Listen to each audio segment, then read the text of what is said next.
बेटी की शादी है ना, तो सारे काम मेरे सर पे आ गए हैं। नहीं कोई बात नहीं। Sorry to keep you waiting. हाँ जी चलिए जी, शुरू करो।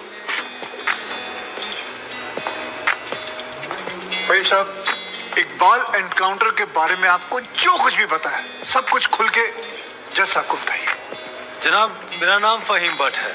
मैं कश्मीर पुलिस में हेड कांस्टेबल था, क्राइम ब्रांच में। जनाब ये हाँ जी जज साहब, मैं हिदायत बेग, थाना शालीमार श्रीनगर से आया हूँ। मेरे पास जगदीश्वर मिश्रा और जॉली और फहीम भट्ट के खिलाफ अरेस्ट वारंट है। वकील साहब पे यह इल्जाम है कि उन्होंने फहीम भट्ट को हिरासत से भगाया। अरे वकील साहब, अब श्रीनगर में क्या करा है यार? यार मतलब हद ही है आजकल वकीलों की। हाँ जी मातर साहब। जी श्रीमान, बहुत दुख की बात है कि कानून की रक्षा करने वाले ही कानून के साथ जब खिलवाड़ करेंगे तो समाज भ्रष्ट हो जाएगा श्रीमान, प्रजातंत्र नष्ट हो जाएगा। मेरे हिसाब से तुम्हें सरेंडर कर देना चाहिए। रही डेट की बात, केस की बात, तो हमें कोई भी डेट दीजिए, हमें कोई आपत्ति नहीं। जनाब, आप चाहेंगे तो कोर्ट खत्म होते ही हम दोनों कश्मीर पुलिस को सरेंडर कर देंगे, लेकिन उससे पहले आप फहीम भट्ट का बयान जरूर दर्ज कर लीजिए। ये मेरी हाथ जोड़ के विनती है आपसे। देखो वकील साहब, आप मुझसे तो कुछ उम्मीद रखो नहीं, समझ में आया नहीं आया? ये मैं बहुत झेल चुका हूँ आपको। नहीं, ये निरूपा राय की एक्टिंग मेरे सामने करने की जरूरत नहीं है। मासूम सा चेहरा मत बनाओ। इंस्पेक्टर साहब, आप गिरफ्तार करो इनको। जनाब सिर्फ 5 मिनट लगेंगे, बयान ले लीजिए, मुझे फिर बाद में भेजा। चलो मेरी बात सुनो। अरे लेके जाओ भाई। अरे भाई सुनो, वकील साहब को बोला ले जाने के लिए, इनको थोड़ी ना बोला इनको कटघरे में वापस लेके आओ। चलो जज साहब, वारंट तो दोनों के खिलाफ है। अरे भी जानता हूँ, मैं जानता हूँ, लेकिन ये फहीम भट्ट जो है ये तो लिस्टेड विटनेस भी है ना, तो इनकी स्टेटमेंट रिकॉर्ड कर लेते हैं। और आप एक काम करो, रिकॉर्ड होने के बाद ना आप दोनों को साथ ले जाना। हाँ जी जाओ जाओ। लेकिन श्रीमान, ये स्टेटमेंट तो अगली डेट को भी रिकॉर्ड हो सकती है। मात्र साहब देखो क्या है, कल से मैं 2 महीने की छुट्टी पे जा रहा हूँ। बिटिया की शादी है, आपको तो मालूम है ना। मतलब मैं कार्ड भेजूंगा, आपको आना होगा। हाँ जी है? तो मैं क्या सोच रहा था कि सारे पेंडिंग केसेस खत्म करके जाऊंगा, इसीलिए 6 बजे के बाद भी देखो कोर्ट चालू है मेरी। लेकिन श्रीमान, एक आदमी जो पुलिस कस्टडी से भागा हुआ है उसकी स्टेटमेंट कैसे रिकॉर्ड हो सकती है? इस विटनेस की कोई क्रेडिबिलिटी नहीं क्या है, मात्र 2 मिनट की बात जी। हाँ जी रिकॉर्ड हो जाएगा स्टेटमेंट, उसके बाद हम आपके हैं कौन। हाँ जी माफ कीजिएगा, ये ठीक नहीं हो रहा सर, आप गलत कर रहे हैं सर। मैं गलत नहीं कर रहा हूँ, जज को मत बताओ आप, उसी के कोर्ट में कि वो गलत कर रहा है। ये मत करो आप। देखिए मैं खुल के बोल रहा हूँ सर, सॉरी क्षमा चाह, लेकिन आप गलत कर रहे हैं सर। आपके दिल्ली के किस्से मैंने सुने हुए। हाँ, आप किसी की चलने ही नहीं देते थे, जो मन में आता था वो करते थे, उद्दंड आदमी की तरह बिहेव करते थे सर। कुर्सी पे बैठ के आप तुगलक ना समझिए, ये दिल्ली नहीं अवध है। क्या बोल रहे हो आप मुझे? तुगलक बोल रहे हो आप मुझे? मतलब सनकी समझ के रखा हुआ है। माधव साहब, अगर हार्ट का मरीज नहीं होता ना मैं, तो आपको बताता इस कुर्सी पे बैठ के कि असली तुगलक होता क्या है। एक मिनट नहीं, आप एक बार बैठ कर देखो इस कुर्सी के ऊपर, ना बाईपास सर्जरी हो जाए, मेरा नाम बदल देना आप। हाँ जी ये सब मत करो, आप बैठो, कार्रवाई शुरू करते हैं। हाँ जी। नहीं सर ये नहीं होने दूंगा मैं। क्या होने नहीं दोगे मतलब क्या है? सर ये आपत्तिजनक बात है सर, ये इसमें कोई आपत्ति नहीं है, आप जो हो रहा है होने दो। मैं बैठा हूं, मैं कर रहा हूं ना सब, मुझे गलत मत साबित करो। सर अगर आपने जबरदस्ती की तो मैं यहीं पर अदालत में धरने पे बैठ जाऊं। धरने पे बैठ गया। अरे लीजिए। अरे क्या कमाल कर रहे हो आप सच में बैठ के क्या बच्चों वाली बात कर रहे हो? खड़े हो जाओ। बिल्कुल यहीं बैठा रहूंगा। अरे मत बैठो भाई, वहां पर पोछा भी ढंग से नहीं लगाते हैं लोग कोर्ट के अंदर। प्लीज खड़े हो जाओ माथुर साहब, प्लीज खड़े हो जाओ। मैं धरने पे बैठा हूं, धरने पे बैठा रहूंगा। यहाँ मीडिया देख रहा है, आपको कोई फर्क नहीं पड़ता है क्या? अरे तो सर मीडिया भी तो देखे ना कि बाहर के जज आकर कैसे अपने ईगो को सेटिस्फाई करने के लिए कोर्ट को अपना घर समझ लेते हैं। मैं यहीं पे बैठा हूं और बैठा रहूंगा। इनको जो लिखना है लिखो। मतलब आप नहीं उठोगे तो बैठे रहो, और आप ही क्या बैठोगे भाई, मैं भी बैठूंगा आपके साथ साथ वहां पर। भाई पता लगे सबको कि वकील ससुरे क्या क्या करते हैं कोर्ट में। तू वहीं पर। हाँ जी मैडम जी, जरा हटो, आप पकड़ो कुर्सी को, पकड़ो। हाँ जी थैंक यू जॉली। हाँ जी माधव साहब, अब तो आप बैठो और बैठेंगे हम, और आज देख लें इसमें कितना है तो। ठीक है ना?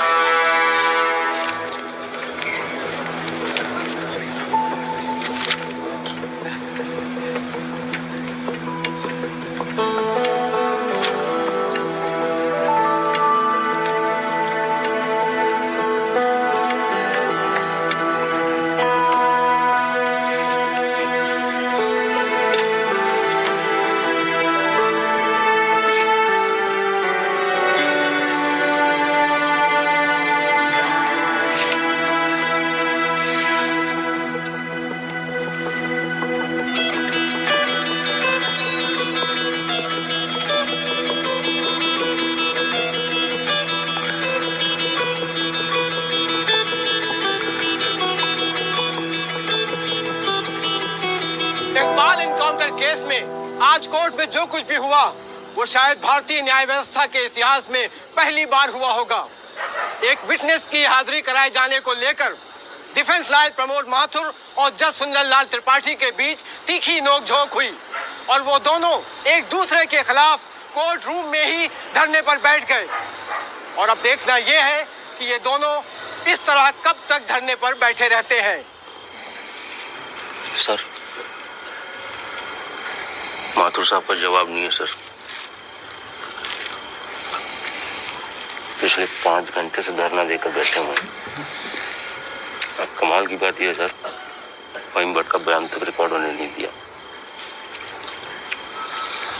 अब तो जज साहब को आगे की डेट देनी ही पड़ेगी, फिर तो जॉली वकील भी नहीं रहेगा।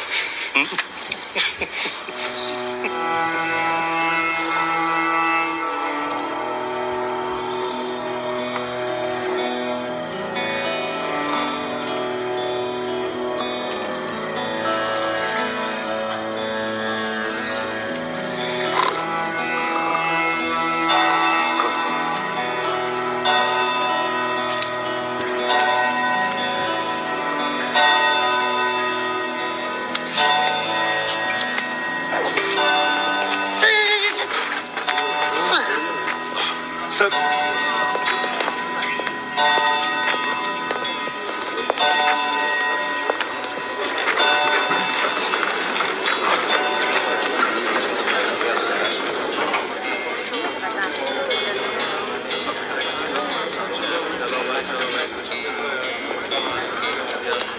चलो वकील साहब, कश्मीर चले।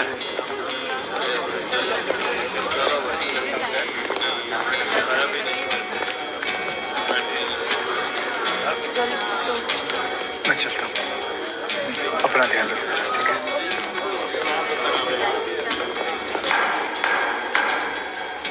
The court resumes. आप सब लोग बैठ जाइए और भाई जरा कोर्ट में शांति बना के रखिएगा। श्रीमान, इट इज मिडनाइट 12। आप हमें अगली कोई भी डेट। तो माथुर साहब, आपकी पिछली डेट क्या थी? 13 अगस्त, हैं जी? अब हो गई 14 अगस्त। तो आपकी अगली डेट है 14 अगस्त 12:05 AM। श्रीमान, आधी रात बीत चुकी है, प्रोसीडिंग में तो सवेरा हो जाएगा। आजकल तो सुप्रीम कोर्ट भी भाई 3-3, 4-4 बजे तक काम करता है। थोड़ा हम भी सीख लेंगे तो क्या फर्क पड़ जाएगा, हैं जी? Please sir. नहीं नहीं, देखिए माथुर साहब, आपको धरना देना था, आपने धरना दिया, मैंने कुछ नहीं किया, है जी? अब आपको वॉकआउट करना है तो आप वॉकआउट कर सकते हो, लेकिन आज ही की रात फहीम भट्ट की स्टेटमेंट यहाँ रिकॉर्ड होगी, है जी? जॉली जी, स्टेटमेंट रिकॉर्ड करवाइए। जी, फहीम।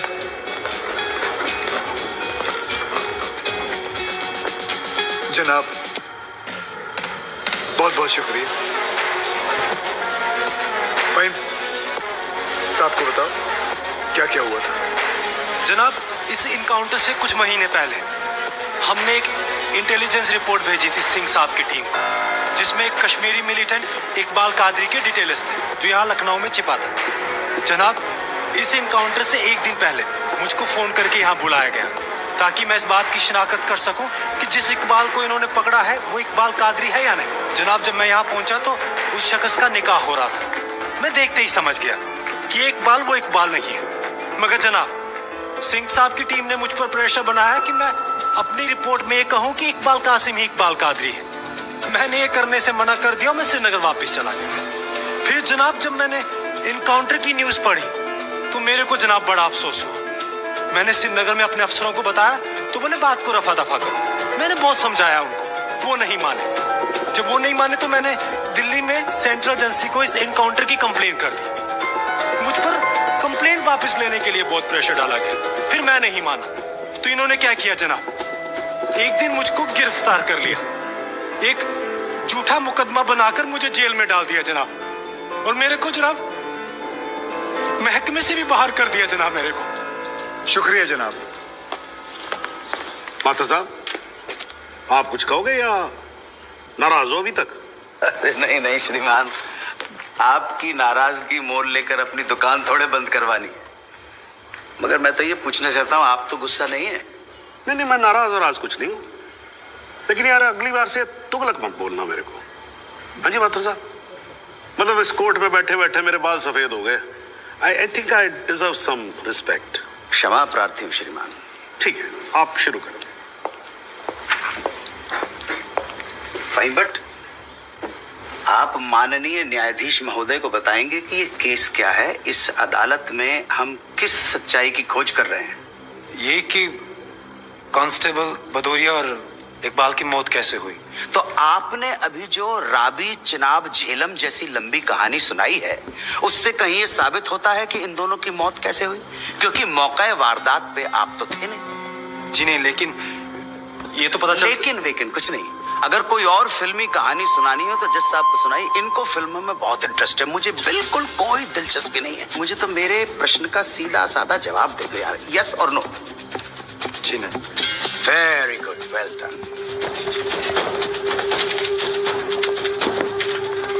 फाइन, बट ये अगस्त 2010 में कश्मीर पुलिस ने कुपवाड़ा इंसिडेंट में तुमको 6 महीने के लिए सस्पेंड कर दिया, क्यों? जनाब, इस सवाल का हमारे केस से क्या संबंध है? पंडित जी, अगर कोई संबंध नहीं हुआ ना तो काला कोट पहनना बंद कर दूंगा। मैंने आपसे कहा था ना, आपकी तरह कान घुमा कर नहीं पकड़ूंगा, सीधे पकड़ूंगा। कस के पकड़ूंगा। जाऊं? जाइए सर, नहीं तो आप फिर धरने बैठ जाओगे। तो क्यों सस्पेंड किया? मुझ पर एक आदमी की कस्टोडियल डेथ का इल्जाम था। मतलब तुमने किसी की जान ली थी? जी नहीं, मैंने उसे अरेस्ट किया था शक के बिना पर। उसे चौकी ले जा रहे थे हम पूछताछ के लिए। बहुत डरा हुआ था, उसने घबरा के पुलिस वैन से छलांग लगा दी। पीछे से ट्रक आ रहा था, वो मर गया। फाइन, बट एक बात बताओ, चलती वैन में तुम्हारी पकड़ से एक आदमी डर के मारे कूद सकता है, तो क्या ये मुमकिन नहीं है कि उसी डर के मारे कोई अपराधी कूद जाए, कांस्टेबल की बंदूक छीन ले और भागने की कोशिश करे? जनाब, लीड किया जा रहा है विटनेस को। Objection overruled, please sit down.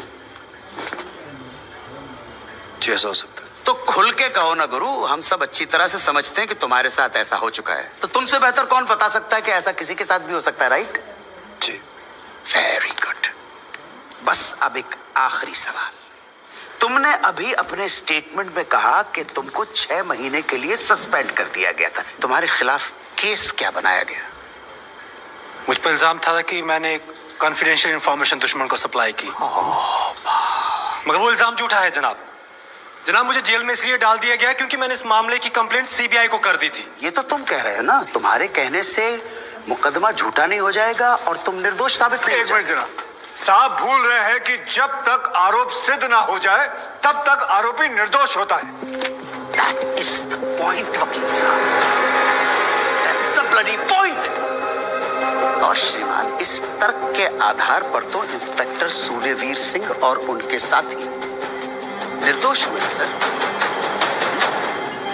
लेकिन 2 मिनट के लिए श्रीमान ये अखबार पढ़िए, टीवी खोल के देखिए, सारा मीडिया, सारा समाज, सारा देश इंस्पेक्टर सूर्यवीर सिंह और उनके साथियों को दोषी डिक्लेयर कर चुका है। His reputation, his career, his future is finished. अजब जलवा है हुजूर आपकी अदालत का, जहां एक आदमी जिस पे देशद्रोह का इल्जाम है वो उस आदमी पर इल्जाम लगा रहा है जिसने मातृभूमि की सुरक्षा की शपथ उठाई।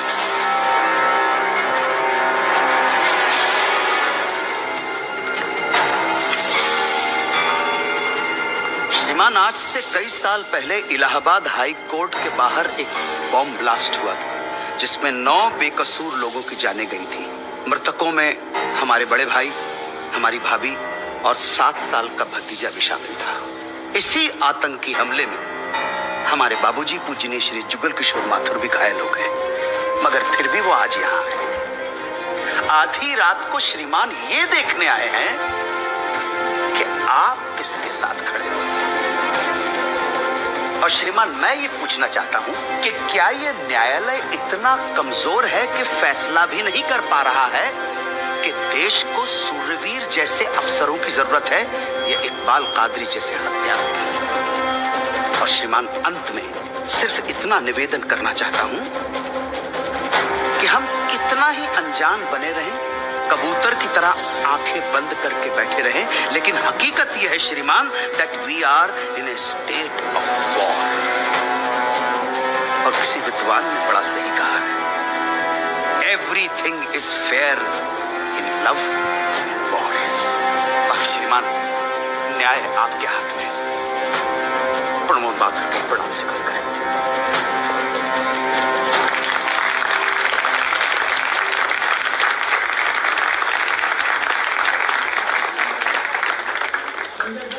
हाँ जी जॉली जी, योर टर्न जी। सबसे पहले आप विटनेस बॉक्स में आइए।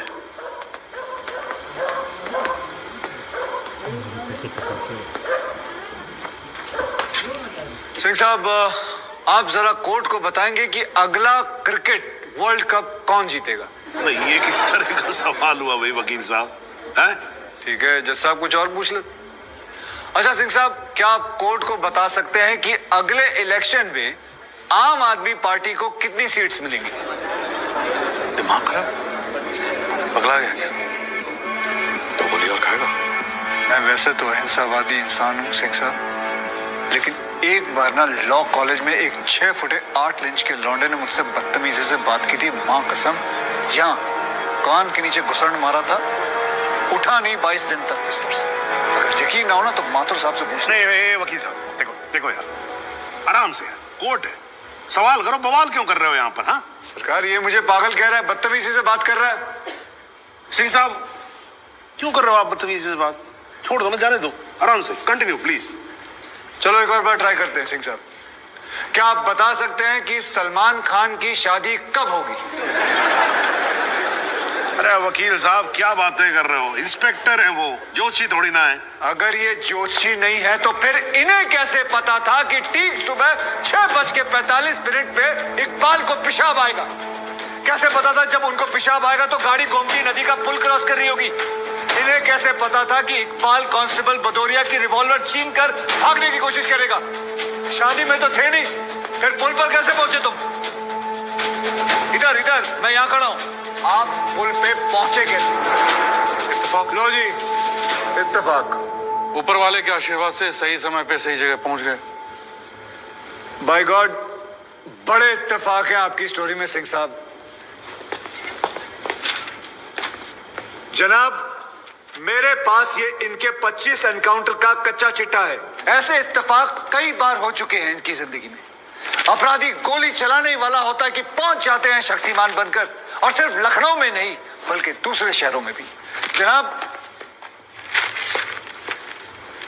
इनके 25 एनकाउंटर में से 19 के खिलाफ मारे गए लोगों के परिवार वालों ने शिकायतें दर्ज की हुई हैं, लेकिन आज तक एक भी मामले में निष्पक्ष जांच नहीं की गई।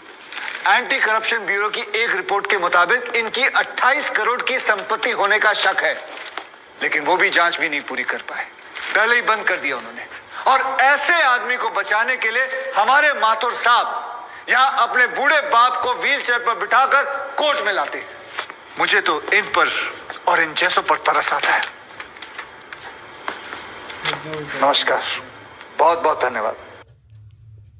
का कैरेक्टर असैसिनेशन हो रहा है और आप बैठे देख रहे हैं। बहादुर, ठेंगा बहादुर है ये, हथकड़ी में बंधे निहत्थे आदमी को पीठ पर गोली मारने वाला ये बहादुर। 35,000 तनख्वाह पाने वाला 28 करोड़ का मालिक ईमानदार। दीमक है जनाब, ये दीमक खोखला कर देगा सारे सिस्टम को और पता भी नहीं चलेगा। कुछ तो लिहाज करो मेरे माथुर साहब, कुछ तो लिहाज करो देश का।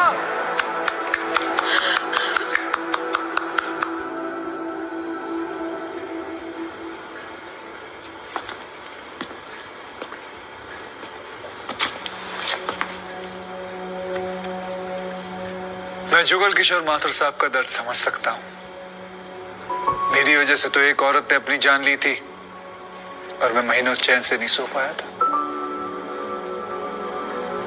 लेकिन माथुर साहब ने तो अपनी बेटी, बहू और पोते को खोया। उनका दर्द उनके अलावा इस कोर्ट में सिर्फ एक ही आदमी समझ सकता है, ज़हूर सिद्दीकी साहब। उन्होंने भी अपनी बेटी, दामाद और होने वाले नाती को खोया है। दर्द में ये दोनों एक जैसे हैं जनाब। अब इन्हें जुगल किशोर सिद्दीकी कहूं या फिर इन्हें सहूर किशोर माथुर, कोई फर्क नहीं पड़ता। जनाब, गोमती नदी के पुल पर उस दिन 2 जानें गई थी। एक 12 घंटे पहले दूल्हा बने, हाथों में मेहंदी लगाए इकबाल कासिम की थी, और दूसरी 20 दिन में रिटायर होने वाले कांस्टेबल बलदेव सिंह भदौरिया की। और जनाब, ये है कांस्टेबल भदौरिया की पत्नी, जो अपने पति को खो चुकी है और जेल में बंद अपने बेटे की बेल करवाने के लिए कोर्ट के चक्कर काट रही है। अब इन्हें क्या कहेंगे माथुर साहब? मुस्कुराइए, आप लखनऊ में। सच सुना तो नजरें फेर ली। माथुर साहब, ओ माथुर साहब, इत्तेफाक सिर्फ तुम्हारे साथ नहीं होते सिंह, ऊपर वाले की बड़ी कृपा है मुझ पर। इस दफा एक इत्तेफाक मेरे साथ भी हुआ है। बाय गॉड, मजा आएगा। पंडित जी को लाइए, लाइए जल्दी।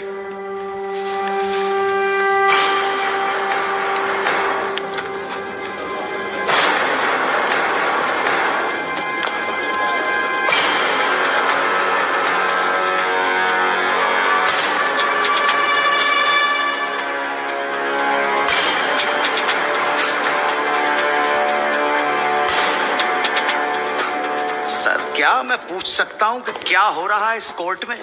और क्या आप बताने की जहमत करेंगे कि आप ऐसा होने क्यों दे रहे हैं? कौन है ये बाबा सर? इसका इस केस से क्या रिलेशन है सर? ना कोई एडवांस नोटिस है, ना अग्रिम सूचना है।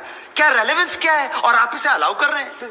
जनाब, इस विटनेस का नोटिस देता ना तो ये विटनेस यहां नहीं होता, किसी मुर्दा घर में गड़ा हुआ होता। इस आदमी को मैं पकड़ के नहीं लाया हूं, पुलिस वाले पकड़ के लाए हैं। और जनाब, इस विटनेस का इस केस के साथ डायरेक्ट कनेक्शन है। इंस्पेक्टर साहब, आपने अरेस्ट किया इसको? जनाब, ये वकील साहब एकदम सही कह रहे हैं। इस पंडित का इस केस से सीधा संबंध है। अगर संबंध नहीं हुआ ना, इंस्पेक्टर साहब, नौकरी खा जाऊंगा मैं आपकी, जानते हो ना ये बात। लेकिन जनाब, मैं बिल्कुल सही कह रहा हूं। ठीक है, मैं विटनेस को अलाउ करता हूं। No sir, I object sir, I object. Master साहब, मेरी बात सुन। देखो क्या है यार, 3 बजने वाले हैं, बाहर जाएंगे ना बस मिलेगी ना रिक्शा मिलने वाला है। 6 बजे तक तो वैसे ही बैठना हम लोगों को, तो तब तक करवा लेते हैं विटनेस। मतलब हो सकता है कि इसमें कुछ निकली है। हैं जी, चलिए जी, विटनेस बॉक्स में आ जाइए।